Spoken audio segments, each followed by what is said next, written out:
Wow. Wow, what's going on, bro? I'm bored. Why? Oh, I have exhausted my video game library and wish there was a different form of media in which I could sit back and enjoy the stories and worlds that I've interacted with, but on a more passive level. Have you thought of reading a book? No, I can't read. That's why I play video games. Have you thought of listening to a book on tape? Oh, I've tried, but golly, there's no images. Have you thought of looking at an art book? Oh, art books, once again. A picture speaks 1,000 words, and if I read those words, nothing will happen, because I can't read. If only there was a better way to experience. What, like what? Oh, like a series of pictures, played quickly, with accompanying audio, matched up to the pictures, in a way of which that captures real life and things that are being recorded. Are you talking about music videos? Oh, a music video, if only. Like films? Movies! What if they made video games into movies? Believe it or not, it hasn't really worked that well before. But they're doing it again. Let's talk about it. Welcome to Press Start.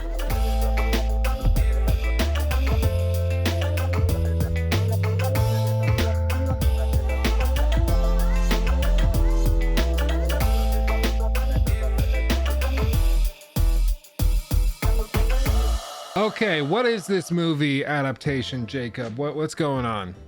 Well, you can kind of take your pick at this point, because it was always my knowledge that with video game movies, not to do them since the 90s and how terribly that went. But that was 30 years ago almost, and I guess they're trying again, except this time they're taking things that are almost even more beloved, such as Ghost of Tsushima, The Last of Us, Uncharted, Borderlands, Mortal Kombat, Cyberpunk 2077, Five Nights at Freddy Fazbear's, Metal Gear Solid. All of these are like top tier beloved properties, I would say. Well, other than two of them, but I'll let you decide which two of those that is. So, while conceptually, this all makes sense because granted, we all like the stories of these video games, but how well does 30 hours fit into 2 is the real question. How do you trim that down? I'm looking at you, Peter Jackson. Is that the guy? Yep. Whoever did Lord of the Rings? Yeah. Yep. We need your help, Peter. Yeah, I'm glad that video games are being brought to a larger audience. That's good. But like you said, fundamentally, there is a disconnect between an interactive medium and a passive medium. They don't tend to work. You can usually bring passive media into a more interactive one, and it works on a really good level, like converting books into games. That works. Look at the Witcher games. But when you try to do it the other way around, people are like, I liked this story because it was interactive and I got to experience it on a deep emotional level. And now I have to just sit here and watch as the characters make strange choices. Everything's compressed. It just doesn't work super well. But what if it does? What if it does? Who might be capable of doing this well? What studio or company has a large film division and tons of franchises? Why, I'd say Peter Jackson and New Line Cinema. Uh-oh. We're gonna have to settle on the next best thing. Sony Sony. Pictures, Sony. creators of Ghostbusters 2016. Sony Animation, the creators of The Emoji Movie. Venom. Venom, yeah, thank God for... Is this really... I know people are like, oh, this makes perfect sense. Sony owns video games, now they're making movies out of them. Those two departments are vastly different in quality. Sony Animation isn't a part of this, and they redeemed themselves with Into the Spider-Verse. But, like, Sony Pictures... Like, they're the ones that did the Amazing Spider-Man movies. That was adapted, not from interactive media, but from comic books. And those were shockingly bad. Pun intended for the second one, because, Electro there. But holy crap, does this not, like, settle well with me? It doesn't get me, like, it's not like, wow, that's so trustworthy. It's Sony Pictures. No, I agree. They don't have a great track record for this type of thing, but they seem confident that Ghost of Tsushima and Uncharted are franchises that they're going to be able to convert well. I'm more confident in the HBO adaptation of The Last of Us because Neil Druckmann is so directly involved in it. So I think the odds are pretty high that that's at least it does respect and it does well by the origin material because the writer is involved. But with this stuff, Uncharted is a coagulation of like 30 different designers and writers. Same with Ghost of Tsushima, same with pretty much every other game that we already mentioned. So I don't know how well Except these for Five translate. Nights at Freddy's, that's one man's fever dream, Luke. That is true. That is true. We'll see how that works. I don't know how you make a movie out of that, but they've been talking about it for ages. It's Chris Columbus, isn't it? Who's doing it? Honestly, as much as I trash on Five Nights at Freddy's, that one movie with how it's like people are saying it's in development hell, I think that it's the only one, other than maybe the new Mortal Kombat movie, which looks fun and gory and like Mortal Kombat for a change. I think the Five Nights at Freddy's movie has like the most potential to be entertaining, just because you have Home Alone guy and Harry Potter guy working on it. You have the original story guy, who, if anyone understands the nonsense of Five Nights at Freddy's story, it's probably the guy that wrote it. Quotation marks around wrote, because I'm pretty sure he was making it up as it went along. But that one, to me, makes like the second most sense behind Mortal Kombat. Everything else is like barely proven and just not quite there yet. Yeah. I mean, I'm excited about Ghost of Tsushima because the director. You guys know Who's the director? it's Chad. Stahelski. Stahelski! Yeah, we'll go with that. It's Chad. Chad. He's Chad. He directed the John Wick films, which are amazing. And he also used to be a stuntman. He was Keanu Reeves' stunt double in The Matrix. That's right. So, I mean, if anyone knows about how to make fighting look cool, it's going to be this guy. Yeah. I believe in him. Those John Wick movies blow me away. Every time I watch or rewatch, they're so much fun.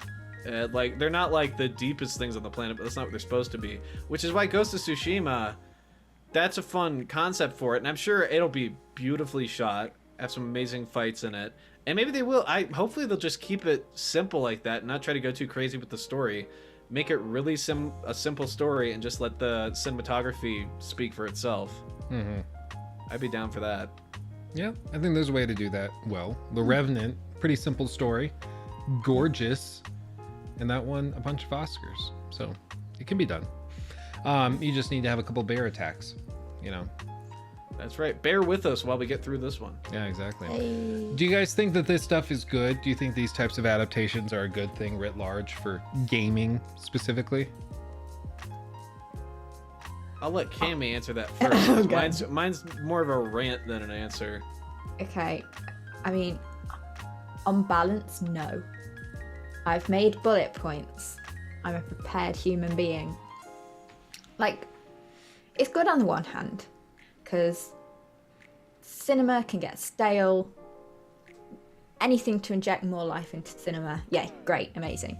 It also brings more exposure to video games as like a storytelling medium, but I think it really sucks that potentially people are going to start respecting video games and going, oh, well, I just saw, The Last of Us on HBO and it was really, really good. And, I checked video games out and actually they have a lot of good stories to them.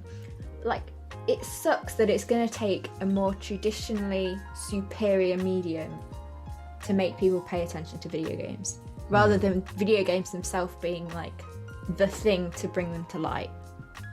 Does that make sense? Yeah, and I agree, but I think it's also an artifact of just the nature of the community.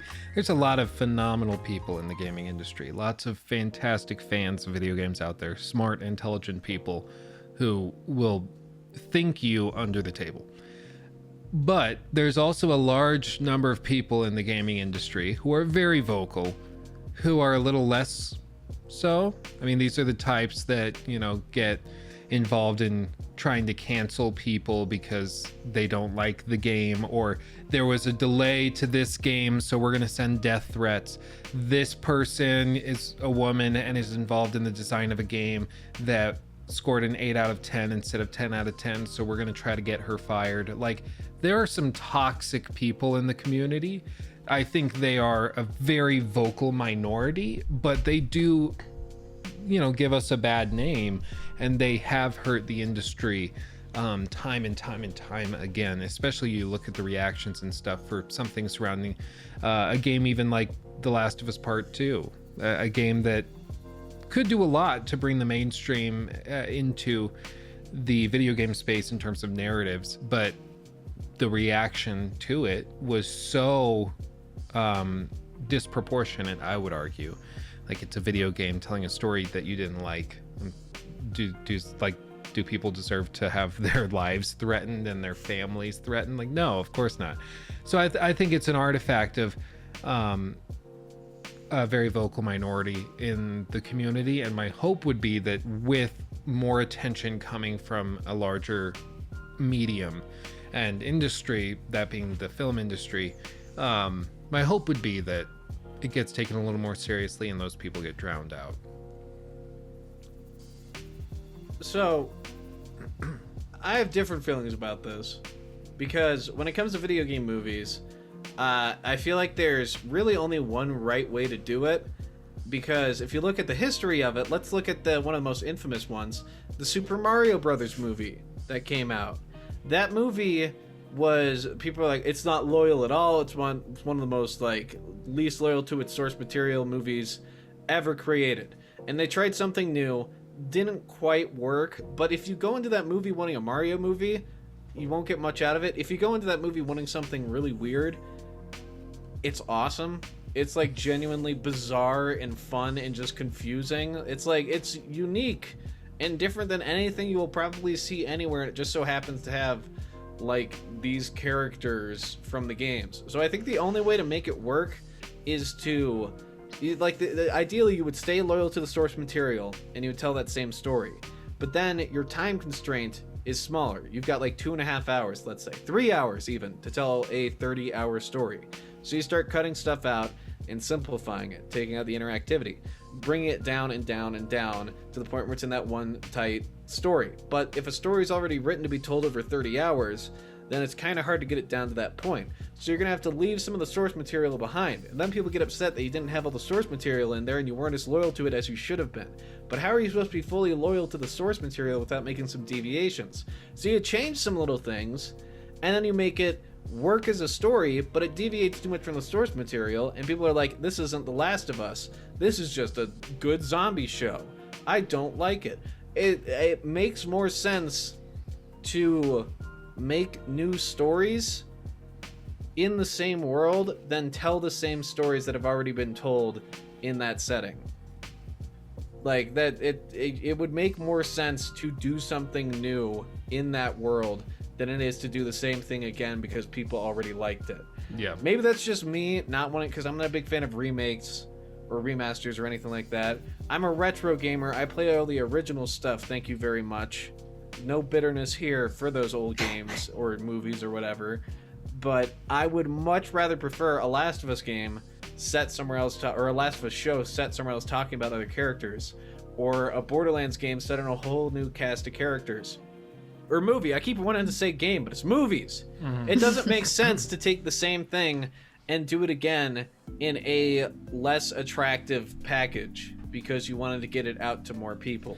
Well, and I think there's something to be said for adding a new story that benefits both audiences. One of the reasons I think The Witcher on Netflix did so well is because to gamers, most gamers haven't played or haven't read the books. Okay? Like I said, gamers can't read. Can't read. They're very familiar with the story in the game, but the story in the game is based loosely off the books, but it's not taken direct from it. There's stuff in there, but for the most... The games take place after the books. Right. Which is one of the cool things about if you have there's certain callbacks to it, like if you discover a certain monster you can find in the whatever, bestiary or whatever, that there's notes that are taken straight from the books verbatim on this creature, descriptions of it, and calm down, Vil. My lizard is freaking out. But there's stuff like that. So for gamers, the Netflix series represented new content. For the broad public, it represented new content because they had never read the books, they hadn't played the games. It's completely new. And if they liked it, they would go play the game, and all of a sudden they're exposed to double new content, and it's all great. It's fantastic. Everybody's happy. So that worked really well because it benefited both parties. So I agree, you know, if The Last of Us on HBO can bring a story that's original but still in the universe, that adds to gamers and will introduce new people to it, such as, I mean, I haven't heard them say what exactly they're doing. I think they said it's going to be a retelling of the first game, which I don't love. Yeah, it's going to be a retelling. Neil Druckmann said earlier this week, I think, that they want to expand on some bits that they didn't before, and they're going to edit some bits so it makes more sense in the medium of TV rather than video games. But it's the retelling of the game, which, like, just play the game. The game's already so good as it is. If you want that story, play the game. And I agree, especially with something like that, do a different story in the same world. Like I've mentioned before, I would love to see a story in the universe of The Last of Us set in the UK.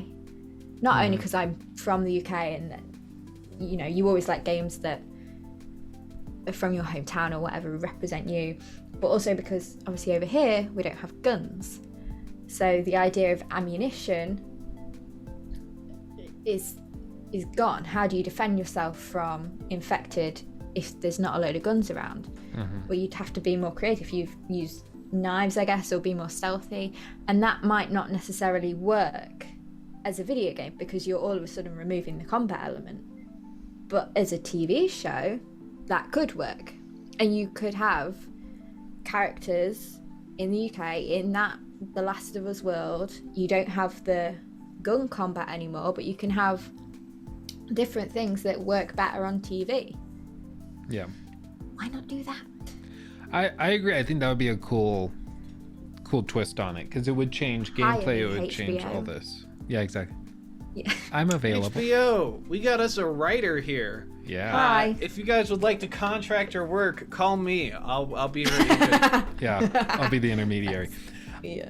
So I think all of that makes sense, and I agree with you guys. I don't I haven't seen any reason or been given any reason to think that these are going to be exceptional to the tendency and the rule that's been established thus far that video game adaptations tend to suck. But Luke, these are better video games. They are. So automatically the stories will be better, even though it doesn't make conceptual sense. Except for I can't believe I'm saying this. Five Nights at Freddy's is the only one of these that makes a whole lot of sense. Because it's already like a stupid, simple story that people speculate about. So just tell another stupid, simple story people can speculate about in this spooky animatronic world with Jim Henson puppet creatures with their big heads and whatnot. Like, that could be fun. All of these other ones don't make a whole lot of sense. But the moral of this whole video, I would say, is we'll wait and see.